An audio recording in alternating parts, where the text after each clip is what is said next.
Olá, graça e paz em nome de Jesus. Hoje faremos a apresentação do panorama do primeiro livro dos reis. Os livros de 1º e 2º Samuel relatam como a nação judaica exigiu um rei a fim de tornar-se como as demais nações.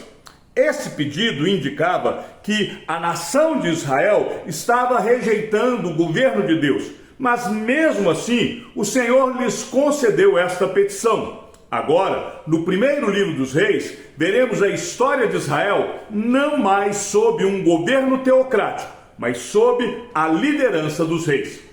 Originalmente, os livros de 1º e 2º reis formavam um único volume e tinha por nome Reis, por causa da primeira palavra do texto hebraico em 1 Reis 1:1, Melech.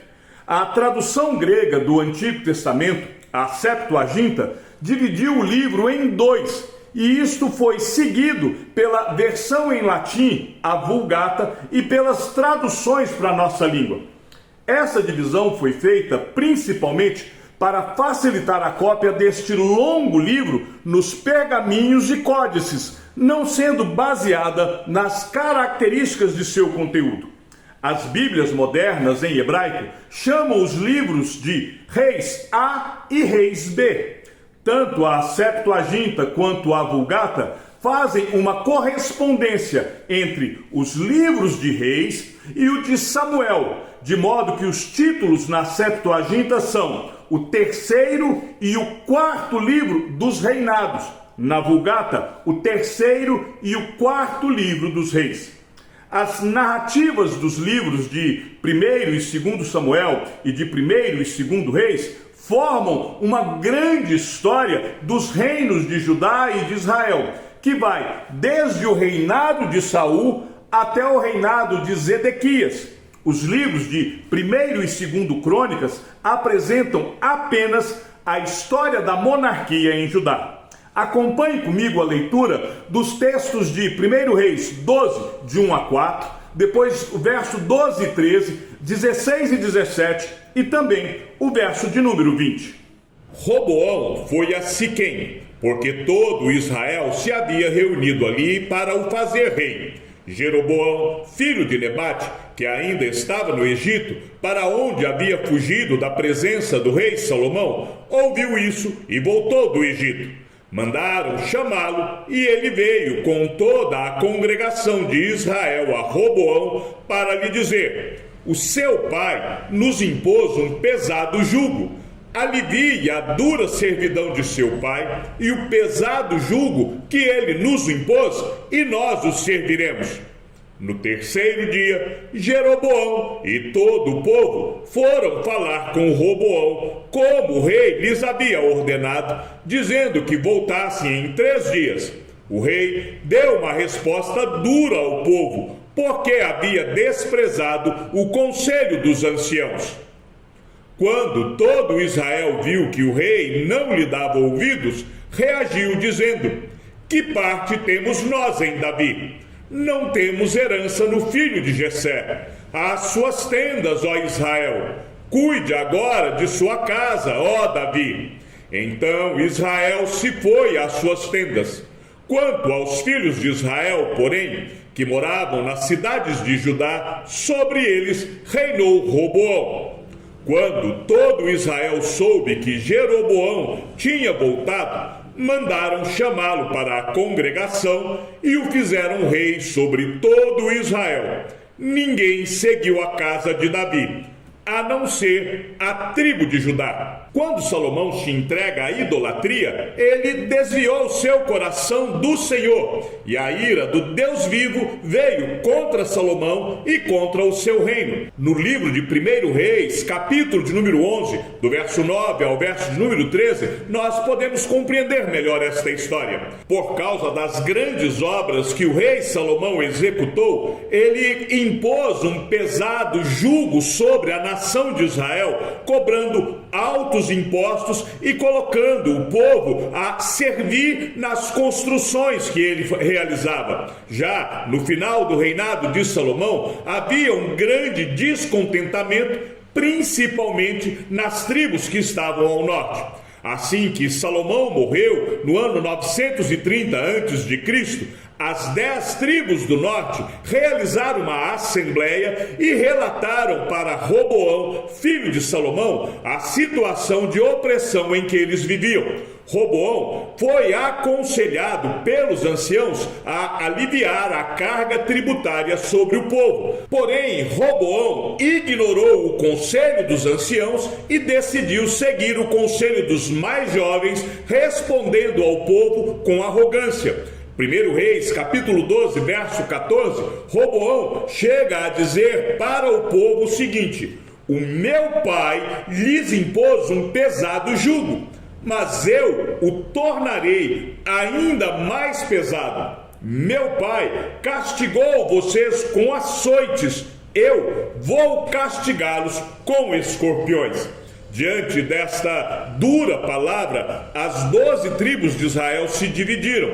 As 10 tribos seguiram para o norte e declararam independência. E elas então aclamam Jeroboão como o rei de todo Israel, as 10 tribos do norte.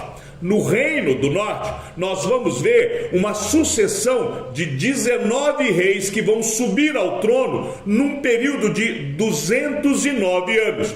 Esses 19 reis eram oriundos de 8 dinastias diferentes, porque muitos desses reis foram mortos vítimas de conspiração, e os rebeldes então assumiam o poder. Já nas 2 tribos do sul, o reino de Judá, foram 20 reis que subiram ao trono num período de 345 anos.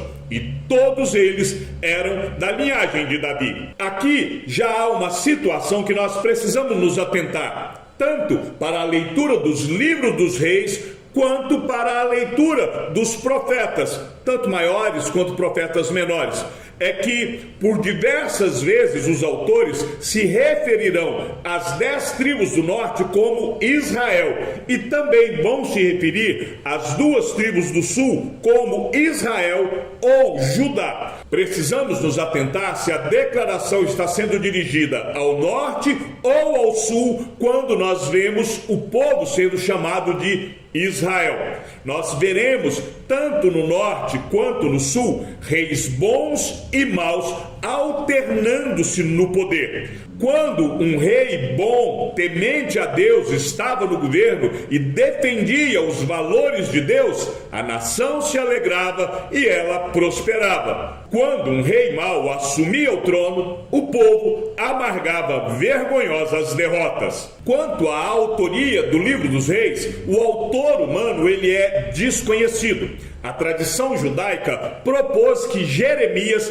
tenha sido o autor do livro dos reis, mas isto é improvável, porque a libertação do rei Joaquim, narrada no 2º livro dos reis, no capítulo 25, do verso 27 até o verso de número 30, ela aconteceu na Babilônia, no ano 561 a.C., e o profeta Jeremias nunca esteve na Babilônia, mas sim no Egito. E ele estaria já com pelo menos 86 anos de idade quando isso aconteceu, e não tinha como ele saber os detalhes dessa libertação. É evidente que para compor este livro, o autor fez uso de diversas fontes. Isto é narrado no próprio livro de Samuel.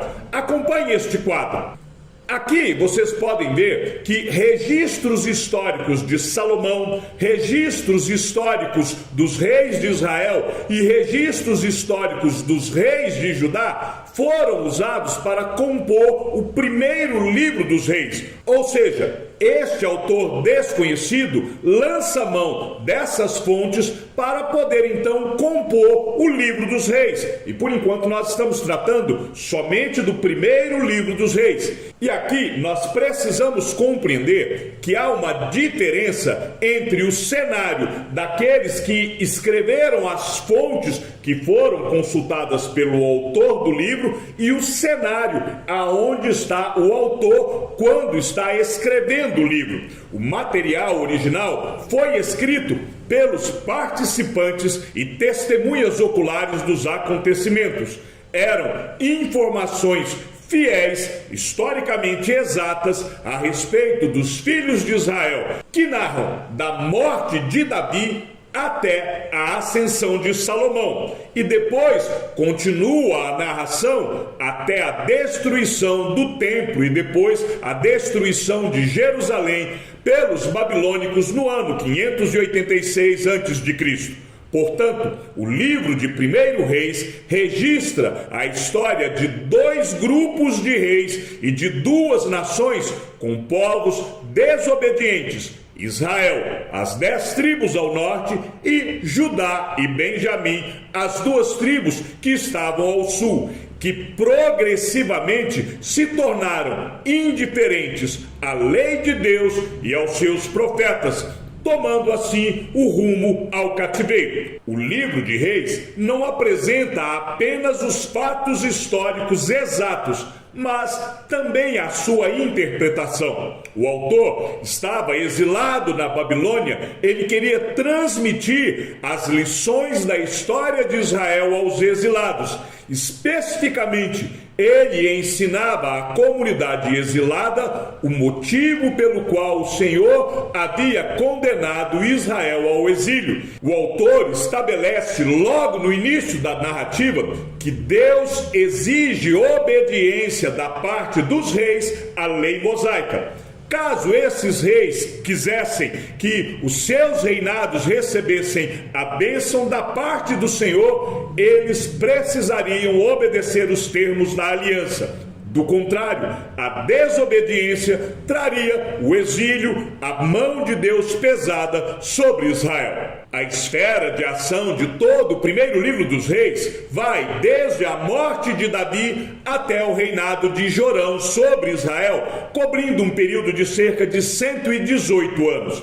A ênfase do livro de 1 Reis é avaliar a monarquia com base na lealdade à aliança. Durante a leitura deste livro, nós veremos Deus cumprindo a promessa que ele fez no primeiro livro de Samuel, capítulo 12, verso 18 até o verso de número 25, aonde ele abençoaria o seu povo quando este o buscasse, mas também castigaria este mesmo povo quando se separasse dele. As consequências para a nação pela deslealdade ao Senhor resultaram na expulsão da terra, que nós vamos ver no final da leitura do segundo livro dos reis. O primeiro livro dos reis é dividido em 3 sessões. A sessão inicial fala da sucessão de Davi por Salomão e das instruções de Davi ao seu filho. A que se segue então a consolidação da posição de Salomão quando se livra de Adonias e seus cúmplices conspiradores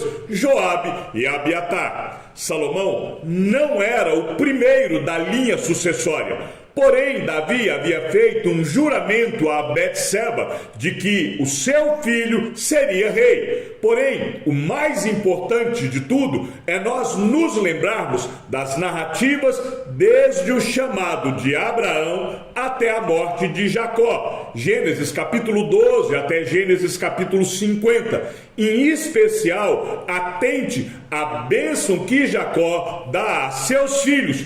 Mais especificamente, dê uma lida na bênção de Jacó ao seu filho Judá. Observe também que a sessão conclui em 1 Reis, capítulo 2, no verso 46, dizendo: e assim se firmou o reino sob o domínio de Salomão, e isto nos prepara para o que vem a seguir. Na segunda parte do livro dos reis, nós temos que atentar para 2 situações importantes. A primeira é que com o reinado de Salomão, a promessa feita a Abraão de que a sua descendência iria ter um aumento populacional exponencial estava agora realizada. Primeiro livro dos reis, capítulo 4, verso de número 20. Confira com Gênesis, capítulo 22, verso 17 e Gênesis do capítulo 32, verso de número 12. a construção do templo é finalmente a realização do êxodo, ou o estabelecimento na terra prometida, finalmente agora estaria completo, porque agora o Senhor Deus Todo-Poderoso tem a sua morada permanente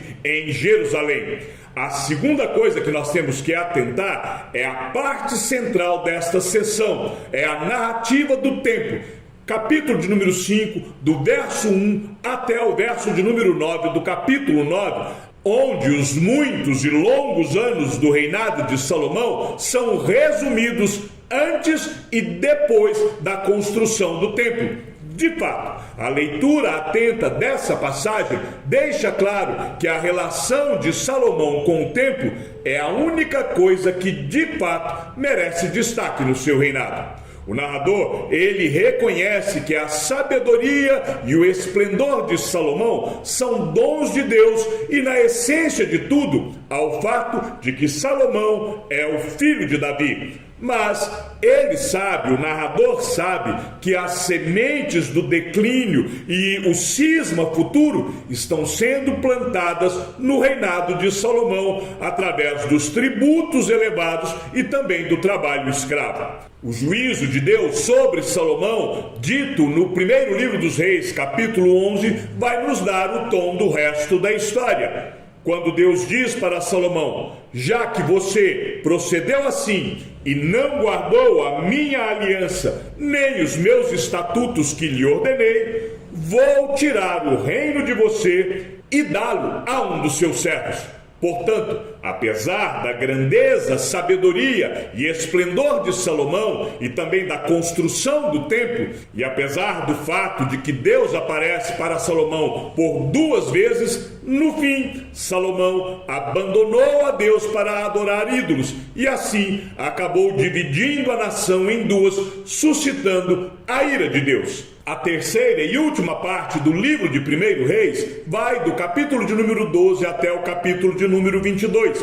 Nos capítulos iniciais, até o capítulo de número 14, nós vamos ver a dissolução da nação em 2. 10 tribos vão para o norte, essas 10 tribos são politicamente instáveis e religiosamente rebeldes, e 2 tribos que vão para o sul, Judá e Benjamim, que são relativamente mais estáveis e ortodoxas. Repare em 4 ênfases que nós podemos observar nesta última parte. Primeiro, o papel dominante dos profetas, que tanto revelam os planos de Deus, como chamam os reis do norte a prestar contas. Segundo, a guerra civil, que vai opor o norte ao sul com alianças estrangeiras. Terceiro, o compromisso de Deus com Judá por causa de Davi. Observe especialmente o eco de 2 Samuel, capítulo 21, versículo 17, de que Davi é a lâmpada de Israel. E a 4ª ênfase é a sucessão no Reino do Norte, que vai ocorrer por meio de traições e jogos de poder e nunca pela vontade de Deus. Quando Onri começa a reinar, uma outra dinastia que não descende de Davi e nem adora em Jerusalém, dá início ao reinado do norte. O filho de Onri, Acabe, ele supera o próprio Jeroboão no seu pecado, casando-se com uma adoradora de Baal, acrescentando assim aos pecados do reino do norte a adoração desse Deus ao culto dos bezerros de ouro. Observe como isso vai causar uma guerra santa, em que o profeta Elias luta pelo Senhor contra os profetas de Baal. Observe também que, apesar de todos os pecados de Israel, é quando Acabe toma a vinha de Nabote por meio de traição e assassinato, violando assim a lei da aliança de várias maneiras, que o julgamento de Deus vem sobre ele e sobre Jezabel. Para observarmos as grandes doutrinas que há no primeiro livro dos Reis, eu preciso lembrar que o livro de 1º e 2º Reis compõem um único livro. Portanto, entanto, não é possível enxergar um sem olhar o outro. Em ambos os livros, nós veremos 3 temas teológicos que são pertinentes. Primeiro, o Senhor castigou Israel e Judá por terem desobedecido à lei. E essa infidelidade por parte do povo foi seguida pela apostasia dos reis perversos que levavam o povo à idolatria. E então o Senhor exerceu a sua justa ira contra este povo rebelde. Segundo, a palavra dos verdadeiros profetas confirmou-se. Isto comprova que o Senhor realmente manteve a sua palavra até mesmo nas suas advertências e julgamento. Terceiro, o Senhor lembrou-se da promessa feita a Davi. Mesmo quando os reis da linhagem de Davi se mostravam desobedientes a Deus, ele não pôs fim à linhagem de Davi, como fez com as famílias de Jeroboão I. Mesmo na conclusão do livro, a linhagem de Davi ainda persistirá, de modo que há esperança para o futuro, o descendente de Davi. Leia 2 Samuel, capítulo 7, do verso 12 até o verso de número 16. O Senhor, portanto, aqui é visto como o fiel, e a sua palavra é digna de confiança. O caráter de Deus, nós podemos aqui também observar que Deus enche os céus e a terra, que Ele é glorioso, que Deus é misericordioso, que Deus cumpre as suas promessas e que Deus é providente. Também podemos enxergar Jesus Cristo sendo revelado no primeiro livro dos reis. A sabedoria de Salomão simboliza Cristo. Cristo Jesus se tornou para nós sabedoria, justiça, santificação e redenção. É isto que nos ensina o apóstolo Paulo na primeira carta aos Coríntios, capítulo 1, versículo de número 30. No entanto, no livro de 1 Reis, Salomão levou o seu reino à apostasia ao se casar com várias mulheres estrangeiras. Em contraste, o próprio Cristo proclamou que ele era maior do que Salomão. Mateus, capítulo 2, verso de número 42. O futuro reino de Cristo também não passará. O fracasso dos reis, profetas e sacerdotes no livro dos reis aponta para a necessidade do advento de Cristo, pois Cristo é a combinação ideal destes 3 ofícios. Como rei, Jesus Cristo é o Rei eterno. O livro de 1 Reis ilustra de forma viva a necessidade de Cristo como o nosso rei maior do que Salomão. Como profeta, Jesus Cristo ultrapassa largamente o grande profeta Elias. Muitos dos milagres de Jesus são reminiscências das maravilhas que Deus fez através de Elias e também de Eliseu. Cristo é um sacerdote superior a qualquer daqueles registrados no livro de 1 Reis, conforme nós podemos perceber em Hebreus capítulo de número 7. Salomão destaca-se por sua sabedoria, mas Cristo é a sabedoria de Deus.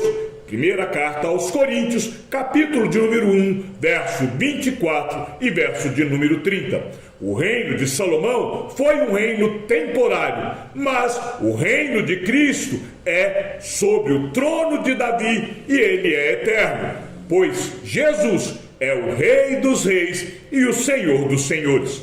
Talvez a grande mensagem que nós podemos extrair do livro de 1 Reis é o conselho que Davi deu ao seu filho Salomão em 1 Reis, capítulo 2, verso 2 e 3, aonde Davi diz assim: tenha coragem e seja homem, guarde os preceitos do Senhor seu Deus, andando nos seus caminhos, guardando os seus estatutos, os seus mandamentos, os seus juízos e os seus testemunhos, como está escrito na lei de Moisés.